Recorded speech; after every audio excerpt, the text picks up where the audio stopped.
साहेब मराठा आरक्षणाच्या संदर्भात तुम्ही जी सर्वपक्षीय नेत्यांची बैठक बोलवलेली आहे त्या बैठकीला सर्व विरोधी पक्ष नेते एकत्र येतील का तुम्हाला वाटतंय का? नाही, आम्ही यापूर्वी देखील सर्वपक्षीय बैठक बोलवली होती.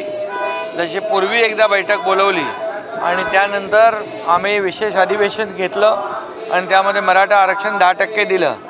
तशीच आम्ही यावेळेस देखील एक सर्वपक्षीय बैठक बोलवली, परंतु सगळे म्हणाले येतो आणि शेवटच्या क्षणाला त्यांनी ते अनुपस्थिती दाखवली, उपस्थित राहिले नाही. पुन्हा त्यानंतर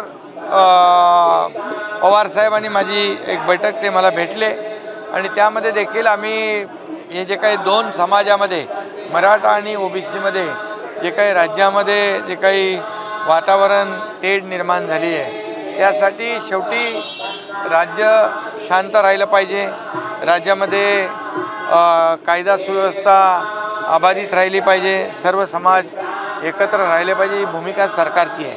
त्यामुळे बैठक बोलवू आम्ही आणि त्यामध्ये त्यांनी यावं. लाडकी बहीण योजना असेल किंवा लाडका भाऊ योजना असेल किंवा काल फडणवीस साहेबांनी जे पीक विम्या संदर्भात आणि जे कापूस आणि सोयाबीन याच्यावरती मधला दुवा काढून शेतकऱ्यांच्या खात्यात पैसे जमा हे इलेक्शनचे जुमले आहेत असं नाना पटोले बोलतात. अरे नाना पटोले आणि काँग्रेस या काँग्रेसने नेहमीच असे निवडणुकीचे जुमले केले, कारण त्यांनी अनेक वेळा अशा प्रकारचं आश्वासन दिलं इतर राज्यांमध्ये निवडणुका जिंकताना, आणि मग ते कर्नाटक असू द्या, राजस्थान असू द्या, मध्य प्रदेश असू द्या, निवडणूक झाल्यानंतर प्रिंटिंग मिस्टेक म्हणाले, निवडणूक झाल्यानंतर कर्नाटकमध्ये म्हणाले आमच्याकडे पैसे नाही आहेत, केंद्राने आम्हाला पैसे द्यावे. अशा प्रकारचं प्रिंटिंग मिस्टेक म्हणणारं आमचं सरकार नाही. यामध्ये पूर्णपणे या 17 तारखेला आमच्या मुख्यमंत्री लाडकी बहीण योजनेच्या खात्यामध्ये 2 इन्स्टॉलमेंट जाणार आणि ही योजना जी आहे ही योजना परिपूर्ण योजना आम्ही बनवली. याचं पूर्ण पैशाचं प्रोव्हिजन केलेलं आहे. जवळपास 33,000 कोटी रुपये मुख्यमंत्री लाडकी बहीण योजनेसाठी केलेत.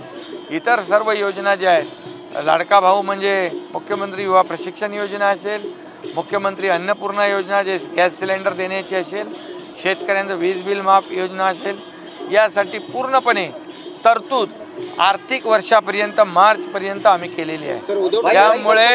त्यामुळे पूर्णपणे ह्या खात्यात पैसे गेल्यावर जे विरोधक तोंडघशी पडतील, विरोधकांचे डोळे पांढरे होतील आणि हीच भीती त्यांना झालेली आहे. त्यांच्या छातीत धडकी भरली आहे, बहीण लाडकी आणि धडकी छातीत धडकी अशा प्रकारचं वातावरण झालं आहे. म्हणून त्यांच्या पायाखालची वाळू सरकले म्हणून कोर्टात गेले. या लाडक्या बहिणींना पैसे मिळू नये म्हणून ही योजना रद्द व्हावी म्हणून कोर्टात देखील गेले लोक, पण कोर्टाने देखील त्यांना फेटाळले त्यांची याचिका. पूर्णपणे मुख्यमंत्री लाडकी बहीण योजना ही निवडणुकीसाठी आम्ही केलेली नाही, याची तयारी जवळपास 8-10 महिन्यापासून आम्ही करतो आहे. सर उद्धव ठाकरे दिल्ली दौरे पर थे, उन्होंने एक क्रिमिनल बिजनेसमैन से उनकी बातचीत हो गई दिल्ली में. सरकार इधर चर्चा है कि आप क्या एक्शन लेंगे? नहीं, अभी जिसके साथ बैठक हुई है वो दिल्ली में हुई है, ऐसा पता चला है. उसको आगे देखेंगे क्या करना है उसको. 288 जागा लढवणार आहेत मनोज जरांगे, जो कि गुनाहगार से मिलना गुनाह है.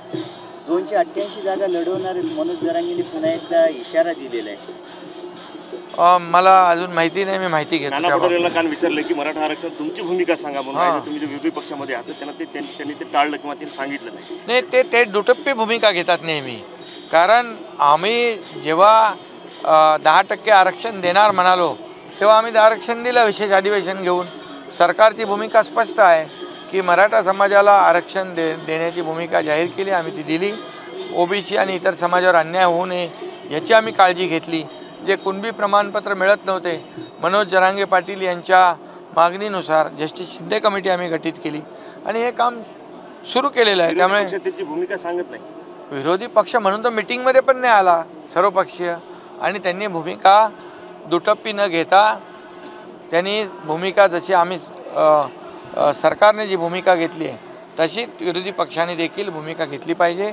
जातीमध्ये तेढ लावून या ठिकाणी मतांचं राजकारण करता कामा नये, कारण मराठा समाजाला जेव्हा देण्याची संधी होती त्यावेळेस त्यांनी दिलं नाही आणि मराठा समाजाचा फक्त वापर करून घेतला. परंतु आमच्या सरकारने जे सांगितलं, जे आम्ही बोललो ते करतो आहे. काल वडेट्टीवार असं म्हणालेले आहेत की राज ठाकरे आणि मुख्यमंत्री यांच्या इशाऱ्यावर मनसे चालत आहे, भाजपनं सोडलेलं पिल्लू आहे ते शेणफेकी प्रकरणात. बघा, याच्यामध्ये आम्ही त्या घटनेचं समर्थन केलं नाही, करणार नाही. या राज्यामध्ये असं पूर्वी कधी घडलं नव्हतं. कुठल्या नेत्याची गाडी अडवणं, कुठल्या नेत्याच्या गाडीवर सुपाऱ्या फेकणं हे कधी आपण पाहिलं नाही. हे सुरुवात कुणी केली याचं देखील आत्मपरीक्षण केलं पाहिजे. आणि हे आपली संस्कृती महाराष्ट्राची नाही, अशा प्रकारचं कधीही या महाराष्ट्रात घडलं नाही. आणि मग जे सुरुवात झाली त्याला ॲक्शनला रिॲक्शन देण्याचं जी घटना घडली त्याचंही आम्ही समर्थन करणार नाही. या राज्यामध्ये कायदा सुव्यवस्था अबाधित राखण्याचं काम सरकारचं आहे, सरकार करेल. परंतु प्रत्येक पक्षाच्या नेत्याने, प्रत्येक पक्षाच्या कार्यकर्त्यांनी याचा सर्व आभ राखला पाहिजे आणि आपल्या दुसऱ्याही नेत्यांचं मान राखला पाहिजे, सन्मान राखला पाहिजे. नाही तर उद्या कोणी कोणाच्या विरोधात आंदोलन करेल, गाड्या अडवण्याचं काम करेल, याला काही अर्थ राहणार नाही. आणि म्हणून सर्वांनाच मी आवाहन आणि विनंती करतो की राज्यामध्ये आज ज्या पद्धतीने ज्या घटना घडत आहेत या दुर्दैवी आहेत. महाराष्ट्राला एक संस्कृती आहे, महाराष्ट्राला एक परंपरा आहे आणि महाराष्ट्र एक मोठं पुरोगामी राज्य आहे. त्यामुळे या ठिकाणी निवडणुकीपुरता ठीक आहे, निवडणुकीमध्ये प्रत्येक पक्षाचं काम करतो.